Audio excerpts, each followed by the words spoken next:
about devotional service and listen to him explain the process. In the Mundak Upanishad it is said, Tat Vijnanartham Sagurum eva vigachet samitpani srutriyam brahmanishtam. To learn transcendental subject matter, one must approach the spiritual master. In doing so, one should carry fuel to burn in sacrifice. The symptom of such a spiritual master is that he is expert in understanding the Vedic conclusion, and therefore he constantly engages in the service of the Supreme Personality of Godhead. In this way, many shastric injunctions can be cited about why one should accept a bona fide spiritual master. However, instead of going into the detail, we should say that some background to the necessity of accepting a bona fide spiritual master. That means Sadguru. The qualities of a Sadguru or true spiritual master. Lord Sri Chaitanya Mahaprabhu has given a very simple definition of Guru. Kiba Vipra, Kiba Nasi Sudra Kene Noy, Jai Krishna Tattva Beta Sei Guru Hoy. Whether one is a Brahmana, a sannyasi or a Sudra, regardless of what he is, he can become a spiritual master if he knows the signs of Krishna. In Srimad Bhagavatam it is said,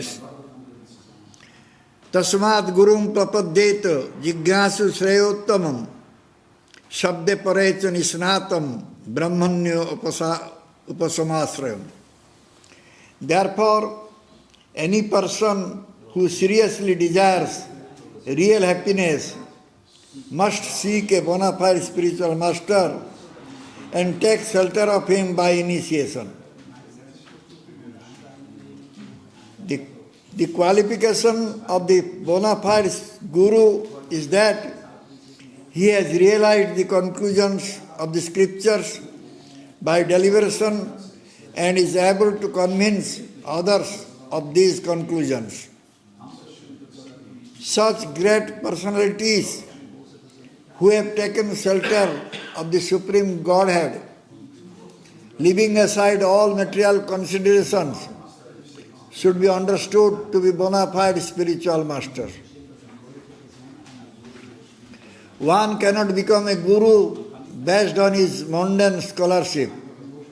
In this context, Srimad Bhagavatam states, Sabda Brahmani Nisnato no Nisnayat Pare Jadi Sramastasya Sramapalo Hi Adhenum Eva Rakhyata.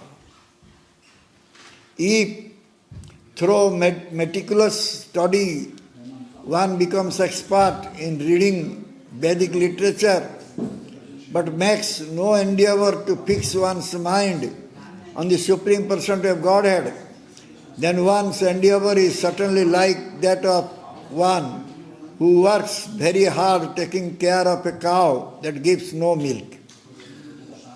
In other words, the fruit of one's laborious study of Vedic knowledge will simply be the labor itself. There will be no other tangible result. Srila Rupa Goswami has stated in his Sri Upadeshamrita, Vacha Begam Manaso Krodha Begam Jiva Begam Udara Upasta Begam Etan Began Jo Visayata Dhira Sarvam Apimam Prithivim Sasisya. A sober person who can tolerate the urges to speak, the mind's demands, the actions of anger, and the urges of the tongue, belly, and genital, is qualified to make disciples all over the world. Srila Vishwanath Chakravarti Thakur has stated, Upasamasrayam krodha lobhadi avashibhutam. A bona fide spiritual master cannot be under the control of ordinary anger, greed and lust. A spiritual master strictly follows the principles of disciplic succession and of the scriptures. The knowledge received from Guru descends from the Lord Himself through disciplic succession.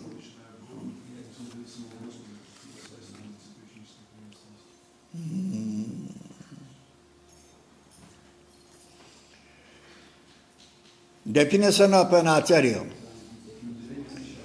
Vayu Purana gives the following definition of an Acharya. Achinoti yah sastrartham acare sthapayati api swayam acharet asmat acharya stena kirtita. The Acharya is one who knows the importance of all the Vedic literatures, abides by their rules and regulations, and teaches his disciples to act in the same way. The spiritual master's qualification is that he is Brahmanishtam. He has given up all other activities and has dedicated his life to working only for the Supreme Personality of Godhead Krishna. The spiritual master must be a pure devotee, Mahabhagavata, and Uttam Adhikari. Srila Prabhupada said, one cannot become a spiritual master unless he is a pure devotee of the Lord. Such a person is a true guru. In the Padma Purana it is said, Satkarma Nipuna Vipro Mantra Tantra Visaradaha Avaisnava Guru Nasyad Vaisnava Sopacha Guru. Even if a Brahmana is very learned in the Vedic scriptures and knows the 6 occupational duties of a Brahmana, he cannot become Guru unless he is a devotee of the Supreme Personality of Godhead. However, if one is born in the family of dog-eaters but is a pure devotee of the Lord, he can become a spiritual master. Srila Prabhupada writes in this regard, the conclusion is that one cannot become a spiritual master unless he is a pure devotee of the Lord. One should therefore take shelter of such a bona fide spiritual master. Success in life means accepting a spiritual master who knows Krishna as the only supreme beloved personality. The spiritual master must teach by example. One whose actions in life do not correspond with Shastra Tattva cannot be accepted as an Acharya. In the Brahma Vaivarta Purana it is stated, Aparikyopadishtam yat lokonasanam tad bhaved. Without first putting into practice the disciples of sadhana bhakti in one's own life, one should not advise others, as it will only create chaos in the society.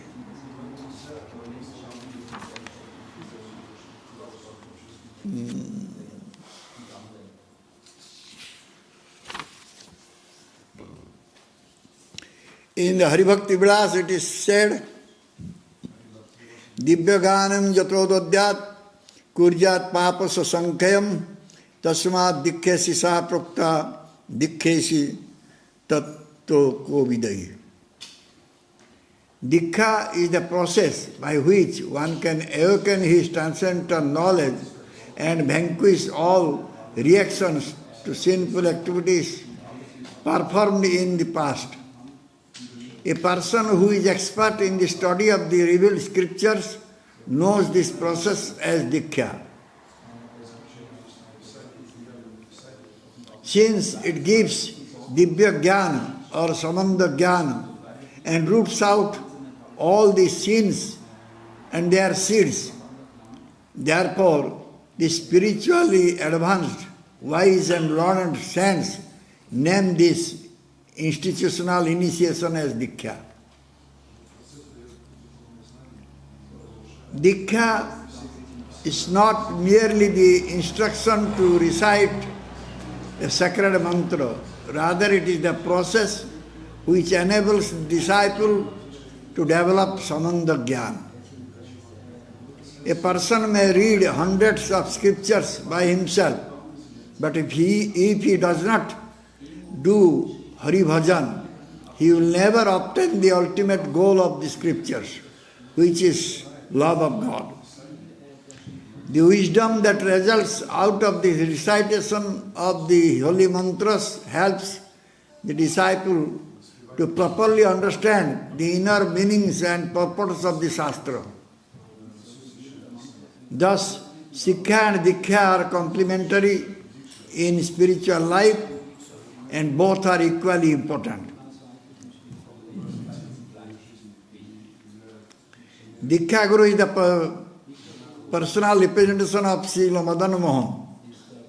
In other words, he is the one who enables the disciples to establish their relationship with the lotus feet of Srila Madan Mohan, because they have forgotten their own real identities, their constitutional position, and the Supreme Lord.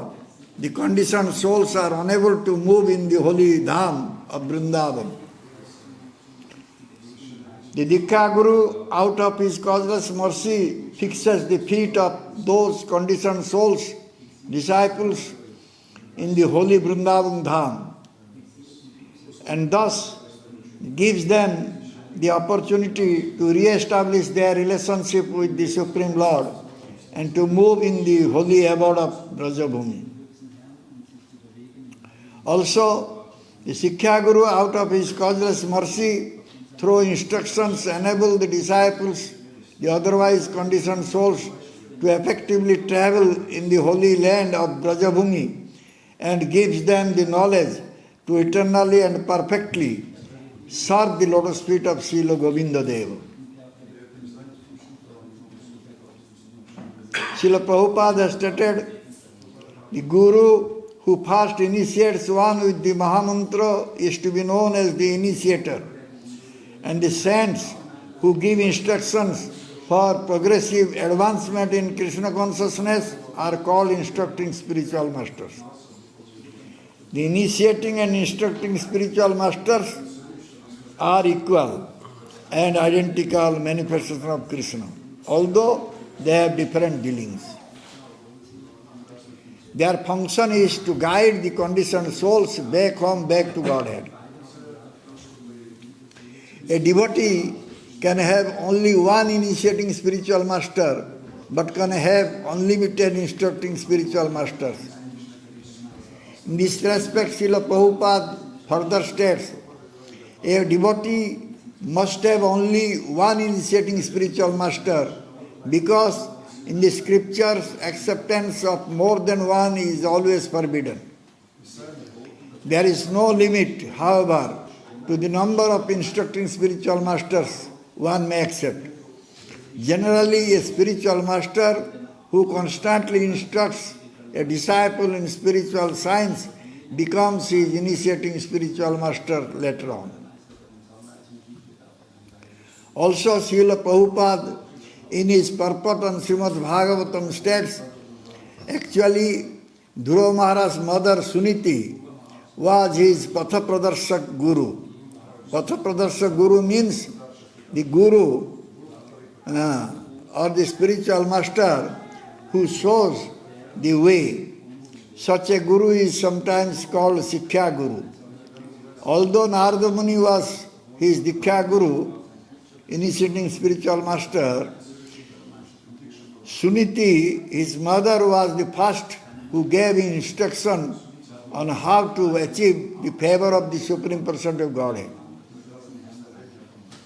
It is the duty of the Sikkha Guru or Diksha Guru to instruct the disciple in the right way, and it depends on the disciple to execute the process.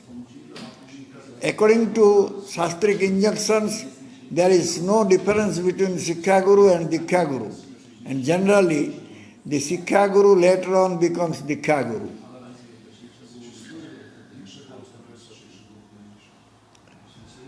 Also, it is stated that when the spiritual master can be rejected, In this context, we may quote the opinion of Srimad Saraswati Goswami, Prabhupada Maharaj, about who is not eligible to be Guru. In this opinion, a person who poses to be a Guru but by nature and character remains as money-minded, desirous of sense enjoyment, attached to women, pretentious, a servant of ruling chief of the government, attached to family, posing as a religious leader, desirous of name, fame and adoration, and makes a business out of selling mantra, should not be accepted as Vaishnava.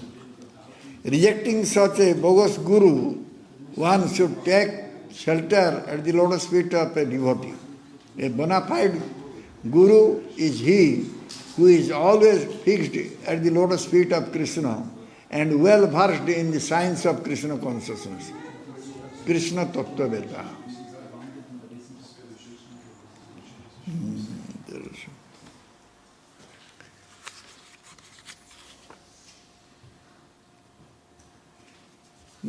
At last, it is said that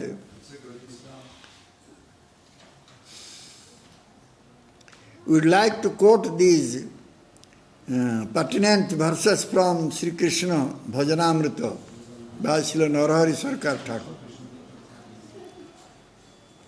Sakala Vaishnava eva gurovo, tarag diksha gurovo, sikkha gurovo eva nisetat santi, etayor eva kim acharin. All the pure Vaishnavas are gurus because all of them throw instructions and pure character, general devotional energy in the heart of the living entities. Among them, the pure Vaishnava, from whom the proper initiation is taken, is the Diksha Guru, and from whom the science of devotion is learned, is the Sikkha Guru. What kind of conduct should be shown towards Diksha Guru and Sikkha Guru?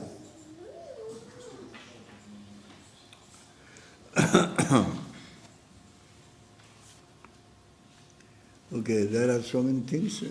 We will keep it here.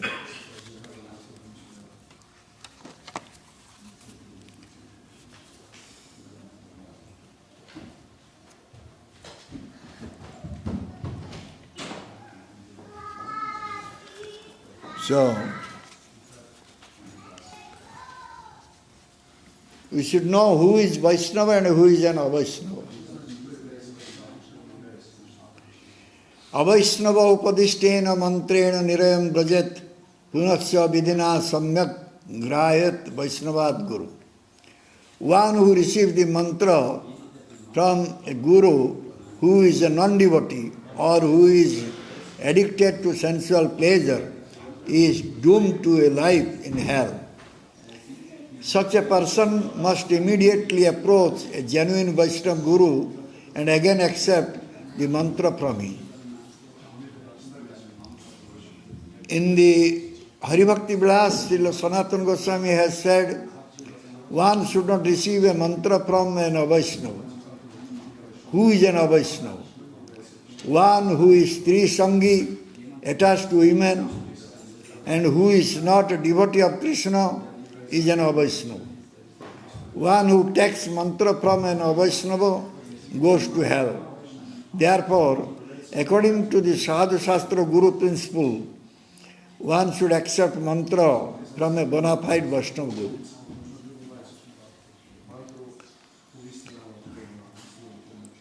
Nideyam adyam sulabham sudurlabham plabham sukalpam guru karma dharam mayanukulen navasya teritam puman bhavabdim na taritsa atmaha.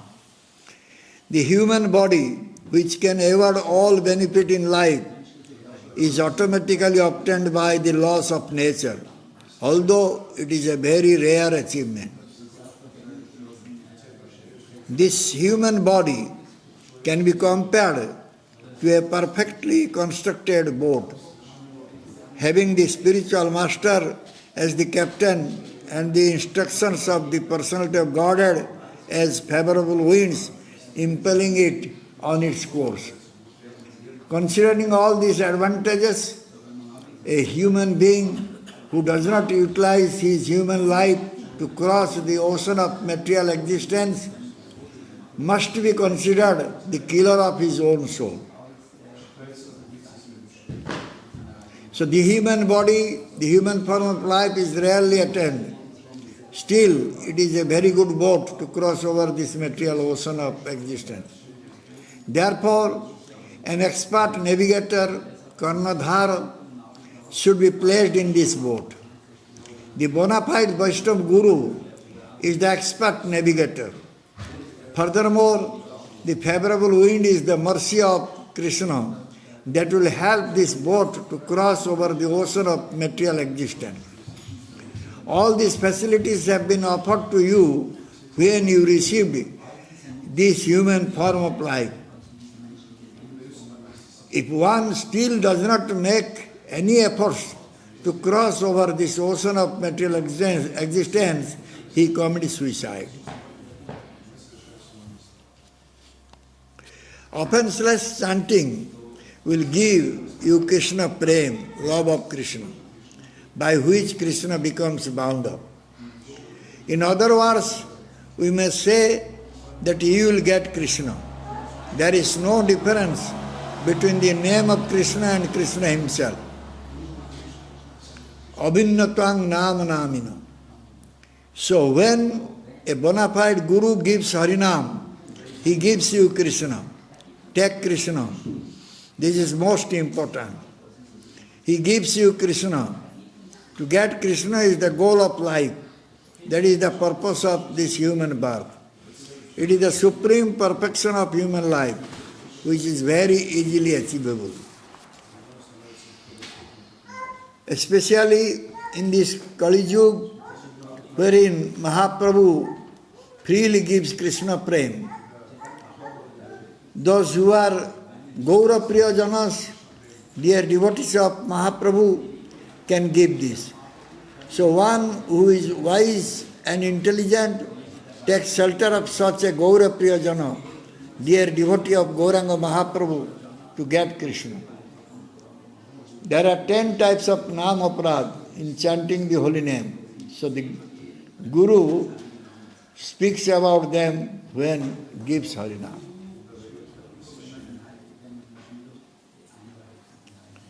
The first offense is to blaspheme the sadhu.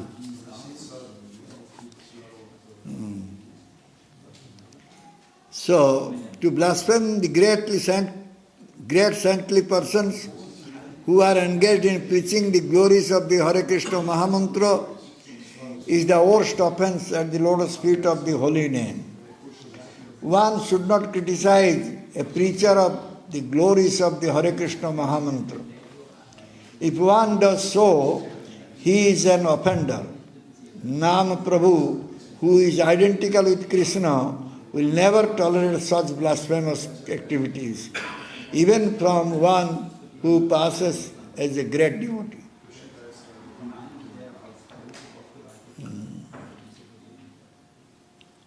The chief symptom of a sadhu is that he is completely surrendered unto Krishna.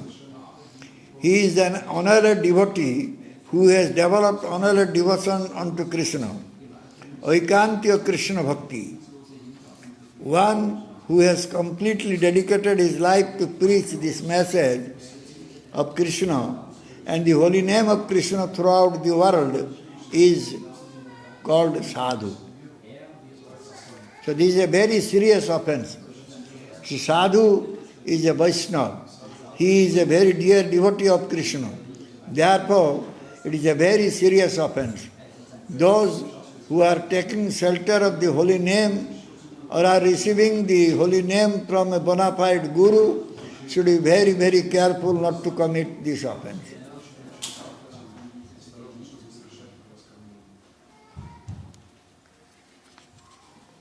Second offense. To consider the names of the demigods like Lord Shiva or Lord Brahma to be equal to or independent of the name of Lord Vishnu.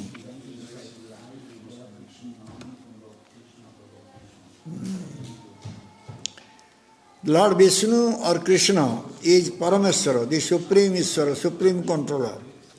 The demigods, even Lord Shiva and Brahma, are all servants of Lord Krishna. If Lord Krishna, Vishnu, is worshipped, automatically all the demigods are worshipped and no separate worship is necessary. Then the question arises, how should one deal or behave with other demigods? Should we disrespect them? Jatha jatha anna deve karen darsana, Krishna dasa balitare karen bandha. A Vaishnava should not disrespect any demigod. They are all servants of Krishna or Vishnu. They are all carrying out the orders of the Lord.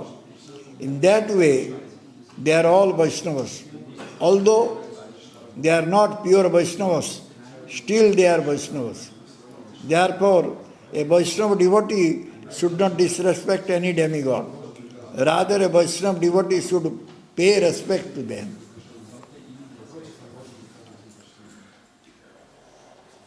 The next, number 3, to disobey the order of the Nama Tattva with Sadhu Guru. The third offense is to disobey the order of the Nama Tattva with Guru. This is a very great offense. Other offenses may be excused. There are means and ways. However, there is no excuse for disobeying the order or instruction of the Guru. This is the most important and very severe offense, a very great offense. One should take it seriously and understand it clearly. A bona fide Guru, a Vaishnava Guru, is the true representative of the Supreme Person of Godhead, Sri Krishna. Krishna is the only well-wishing friend of all living entities. Shurdam Sarvabhutanam. Similarly, his bona fide representatives, the sadhu, gurus, Vaishnavas, are well-wishing friends of all. They have come here to give you this fifth Purusartha, Krishna Prem Bhakti, which once obtained will make this human life successful. Therefore, one should be very careful not to disobey the order or the instructions of such a bona fide Vaishnava Guru. One should not think that the Guru is Krishna. Krishna is the absolute Advaita Tattva, the absolute truth, one without second. But Guru is his most confidential associate and very dear servant. He is Sevaka Bhagavan, the servitor of Bhagavan. He is not Sevya Bhagavan. Only Krishna is Sevya Bhagavan. However, the Mayavadis think that the servitor of Bhagavan is Krishna, which is offensive. Sri Guru is a very dear and intimate associate of Krishna. He has come here to this material world out of causeless mercy. Otherwise, he has no business here. Guru is so merciful. He is not compelled to come here like a conditioned soul. The conditioned soul is forced to come, but such Guru Vaishnava is not forced. Out of causeless mercy, he comes here to deliver the conditioned souls. One should accept such a Guru as a very dear and intimate associate of Krishna. He is Asraya Vigraha Bhagavan, Sevaka Bhagavan. So, Sakyat Daritena Samasta Sastrai Uktas Tatha Bhavitaiva Sadvi Kintu Prabhuriya Priyaiva Tasya Bande Guru Sri Charanarvind. We chant this every day in Gurvashtakam Sakyat Hari. He is as good as Lord Hari. That means he is Asraya Vigraha Bhagavan. The Lord is the abode of service. Krishna is Vishaya Vigraha Bhagavan, but Guru is Asraya Vigraha Bhagavan, Sevaka Bhagavan, Servitor Bhagavan. He is on an equal level with Bhagavan. He is Servitor Bhagavan, that is Guru. You should develop the same type of bhakti, Shuddha Bhakti for Guru. Krishna and Vaishnavas for Guru, Krishna and Vaishnavas. Guru Krishna, they samabhakti kari. One who has this type of bhakti, equal bhakti to Guru and Krishna and Vaishnava, will very easily get the mercy of Guru and Krishna, and he will get prema dhana. Before accepting Guru, one should be very, very careful to accept a pure devotee as Guru. Suddha Bhakta Laivan Guru Rupe Bari. It is most important to accept a Guru who can give you Krishna. One who has Krishna, who has 100% Krishna, not one who only has 50% or 60% Krishna, but 100% Krishna. Such a Guru who is a Suddha Bhakta, a pure devotee, who has bound Krishna with the rope of love in his heart, should be accepted. Krishna से तोमार कृष्ण दिते पार तोमार सकती आछे आमी तो कांगाल कृष्ण कृष्ण को धाए तो पछे. O Vaishnav Thakur, Krishna belongs to you. You have bound Krishna in your heart with the rope of love. Krishna belongs to you, so you can give me Krishna. I am Kangal. I am a very poor man, being devoid of Krishna, being devoid of this prema dhana. So I am running after you, begging for Krishna, Krishna, Krishna boli. Dhaye to pache pache. So one should not consider the Guru as an ordinary human being. Acharyam mam bijanyam nav manyet karichit namartya buddhyasvet sarvadeva maya Guru. This is lesson of Lord Krishna. One should not think that an Acharya or a Guru is an ordinary human being. Mat Sarupa. He is the manifestation of Lord Krishna. And all the demigods are there in the person of Guru. It is stated in the Shastra that one should develop unalloyed bhakti towards Krishna and similar unalloyed devotion towards Guru. Those who have developed unalloyed devotion towards Krishna and Guru can easily develop Suddha Bhakti, pure devotion. They will very easily go back home, back to Godhead. Therefore, one should be very, very careful to accept a Sadguru, a bona fide Guru, a pure devotee of Krishna, Suddha Bhakta Laivan Guru Rupe Bari. It is said that one should accept a Suddha Bhakta, a pure devotee of Krishna as Guru. Before accepting Guru, one should be very careful, otherwise one will be cheated if he accepts a cheater or hypocrite. One should not disobey the order or instruction, direction of bona fide Guru. It is very serious. The number 4, to blaspheme the Vedic literature. The fourth offense is Shruti Shastra Ninda, blaspheming Shruti Shastra, the Vedic scriptures. मायाबद्ध जीवे कृष्ण बहु कृपा करी वेद पुराण दिल आर्य ज्ञान धरी. Being very merciful to the souls imprisoned by Maya, Lord Krishna took the wisdom of the sages and gave it to the imprisoned souls in the form of the Vedas, Puranas and other scriptures. Maya mugdha jiver nai Sota Krishna Gyan, Jiver Kripai Kahilo Krishna Veda Purana. The conditioned soul cannot revive his Krishna consciousness by his own effort. But out of causeless mercy, Lord Krishna compiled the Vedic literature and he supplements the Puranas. So therefore one should not blaspheme such Vedic literature.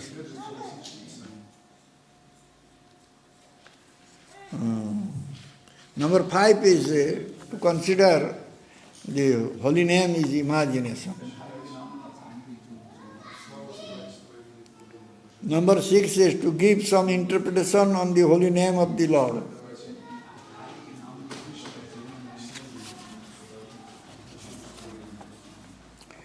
To give some interpretation on the holy name of the Lord.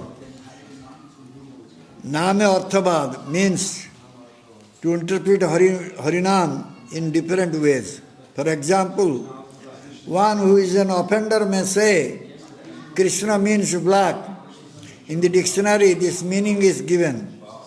This is an offense. Krishna is the Supreme Personality of Godhead, the Absolute Truth.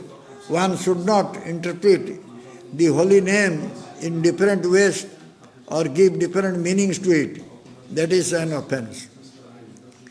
Some may say in the Shastra, the glories of Harinam are given, but this is an exaggeration. This has been given only to develop some attraction or taste towards Harinam. But it is not really true. It is an exaggeration. This is also an offense. Those who have developed any doubt in the holy name automatically commit an offense. One should not cherish any doubt in it. The name of Krishna and Krishna are non-different. Abhinnatvang namanani. And especially in this age of Kali, there is no other incarnation of Krishna. There is only one incarnation, the name incarnation of Krishna. Kali Kali Naam Rupe Krishna Avatar. This is the Shastric Siddhanta, conclusion, given in all Vedic scriptures. And above all, Sri Chaitanya Mahaprabhu, who is Krishna himself, who came as a devotee, as an acharya, has said this. If someone commits such an offense, it means that he has doubt in the holy name of Krishna. Those who give different interpretation to the holy name are also great offenders. If by chance you meet such a person and talk with that person, it becomes an offense as well. To counteract this offense, one should immediately take bath in the river Ganges. If there is no river Ganges, one should take bath in any holy water. Or one may invoke the Ganges and immediately take bath. Otherwise, that offense will not be counteracted. Then, number 7, to commit sinful activities on the strength of the holy name of the Lord.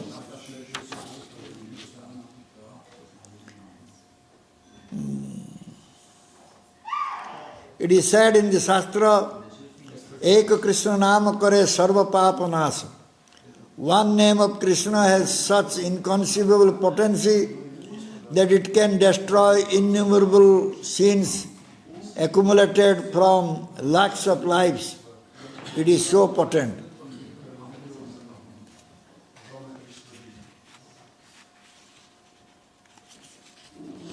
If one says or thinks, this is a very good weapon that I have now, I will chant Hare Krishna and destroy all sinful reactions. Then I will commit some new sins. Then I will again chant Hare Krishna and destroy them. This mentality is offensive. Nama Bale Papa Buddhi is committing sin on the strength of chanting Harinam and is considered an offense. One should not develop this mentality. In this age of Kali, there is a concession that one does not receive any reaction by thinking of sinful activity or engaging in sinful activity in the mind. On the other hand, if someone just thinks of accepting a bona fide spiritual master and desires to take Harinam from him, he attains a good result. Krishna, who is seated in the heart as Paramatma, the Super Soul, immediately showers mercy upon him. However, those who are initiated or about to take initiation should be very, very careful to not even think of anything sinful in their mind. What to speak of doing something sinful? Of course, the mind is very wicked. Unconsciously, the mind prompts one to commit sin, but one should be serious. From this moment, I will not allow my wicked mind to think anything sinful. Krishna, who is in the heart knows how serious you are and how far you have developed faith in the holy name. He knows the heart. This is most important. If there is nothing in the heart, but unconsciously the thought to commit sin enters the mind, and one thinks, oh, this wicked mind does such nonsense, and he immediately chants Hare Krishna and prays from the core of his heart to Krishna and the holy name to excuse him, then he is excused. But it should not be done repeatedly. In this respect, those who associate with persons who are not devotees or sadhus, but only outwardly pose as Vaishnavas and chant Hare Krishna, but inwardly are cheaters and hypocrites, should know that by their association, it happens that the thought of sinful activity enters into the mind. If you are careful not to associate with such people who will make you commit offense, you may avoid offense. Otherwise, it is very difficult.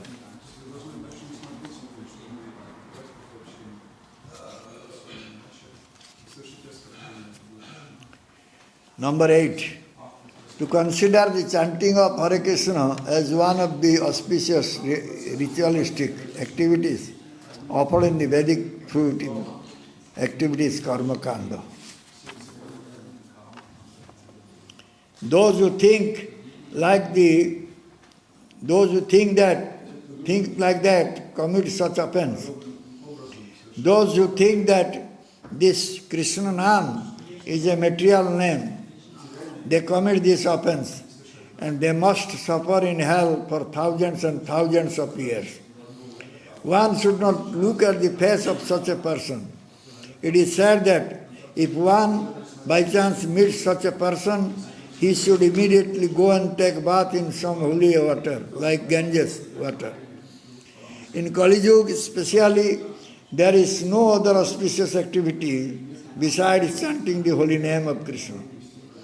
You cannot do any other auspicious activities, Shubha Karma. All that is needed is to chant Hare Krishna, Krishna Krishna, Hare Hare, Hare Ram, Ram Ram, Hare Hare. Therefore, this name has become the Yuga Dharma in the age of Kali.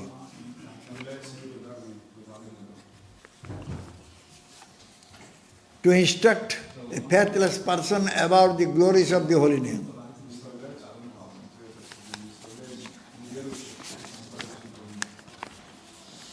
It is an offense to present the glories of the holy name to a faithless person, one who has not developed full faith in Krishna or in his holy name.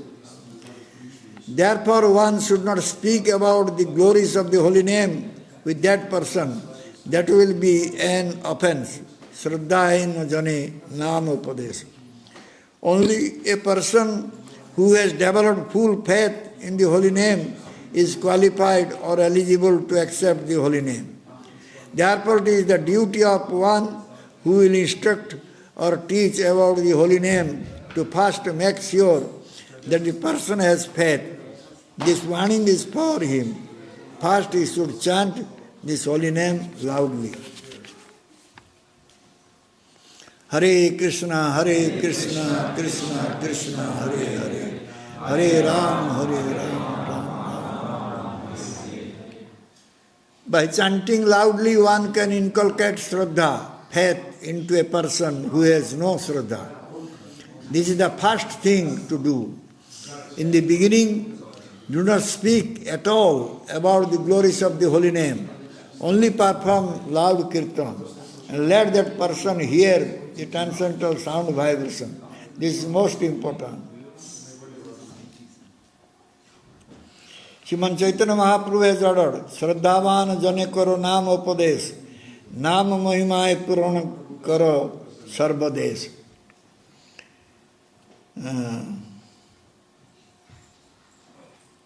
The Lord said to faithful persons, you should teach the glories of the holy name. Fill every country with the glories of the holy name. This is why Vaishnava devotees go out and chant the holy name congregationally. Sankirtan, in public places throughout the world. This is their mercy. Thereby, they try to inculcate faith in people. When a pure devotee chants Hare Krishna, the transcendental sound vibration has an unlimited and inconceivable potency. Even one who is an atheist will develop Shraddha if it touches his ear.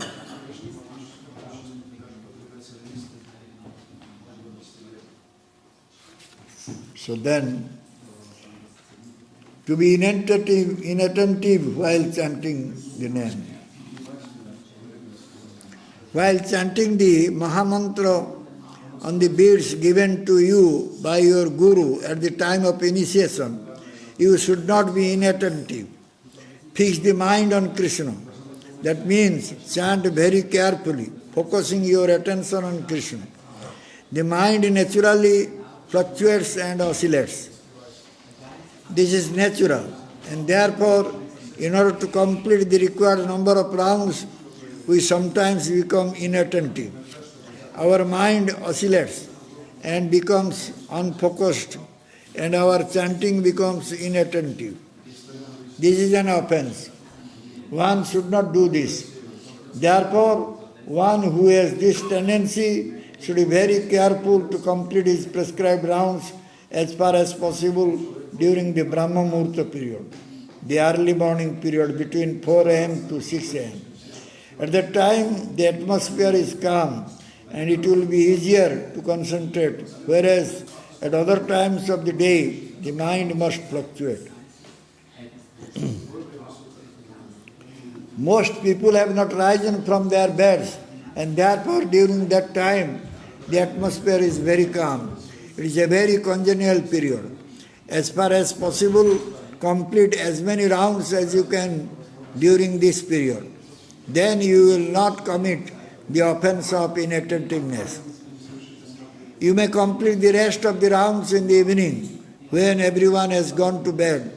Then the atmosphere is calm again, and thoughts do not crowd the mind. This is an easy way to avoid inattentive chanting.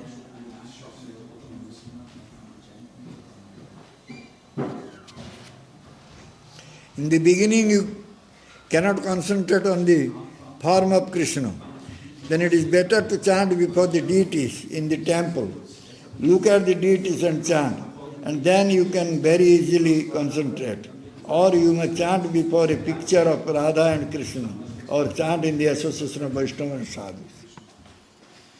The Guru has given you your japa beads, and he instructs you in this way. If you do not follow his instruction, then you disobey the Guru. Thereby, you also commit a third offense, which is disobeying the Guru at the same time.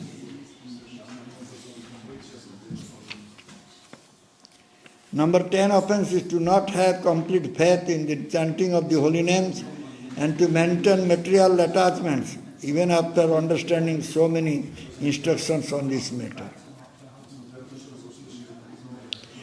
The spiritual master gives many instructions, and every day the disciple listens to the Guru speaking on the Srimad Bhagavatam.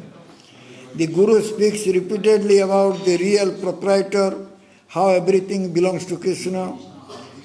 Amar bolite Prabhu ar kichu nai. O Lord, there is nothing I can say is mine. I am the eternal servant of Krishna. I do not belong to myself. I belong to Krishna. My body, my mind, my speech, everything that I call mine actually belongs to Krishna. Nothing belongs to me. Is there anything that you can say belongs to you? No.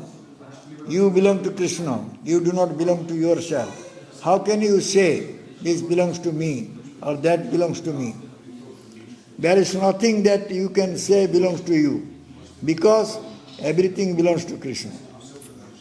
Thus, in spite of receiving all these instructions from Guru, if someone says, this belongs to me, I am a Brahmana, I am a Vaishnava, I am a king, or I am the master, I am a servant, I am European, Australian, Indian, Japanese, Chinese, like this.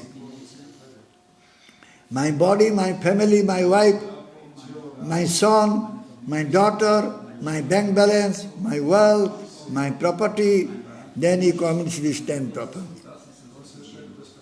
Thus, one should not think or speak in this way. Everything belongs to Krishna. I am his servant. I belong to him. There is nothing that belongs to me. This is not a mere saying, but this should be your complete thought process. You may not talk in this way, but your stupid mind might think in this way. Therefore, you should be very careful. Gurudev, the spiritual master, repeats this message over and over again. It is stated in all Shastras, and all the Acharyas and Mahajanas have said this repeatedly.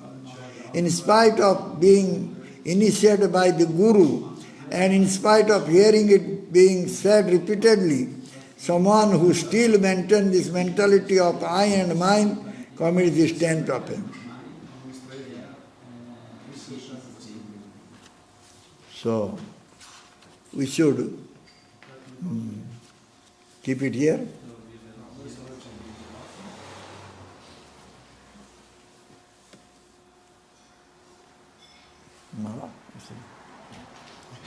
Okay, now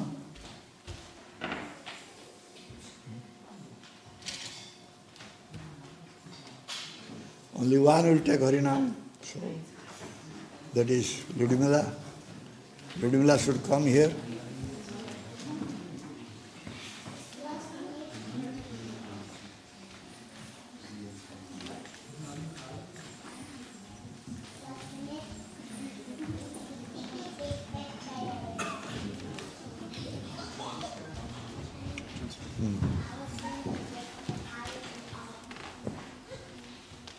You heard we spoke about name offenses?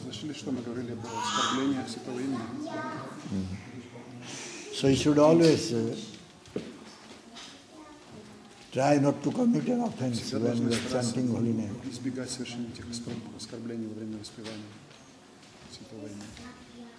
Are you chanting 16 rounds daily?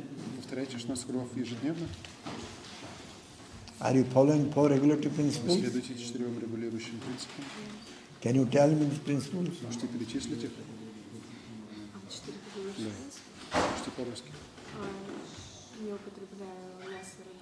Not taking fish, meat, eggs, not participating in illicit sex, not taking intoxication, not gambling. No onion garlic, huh?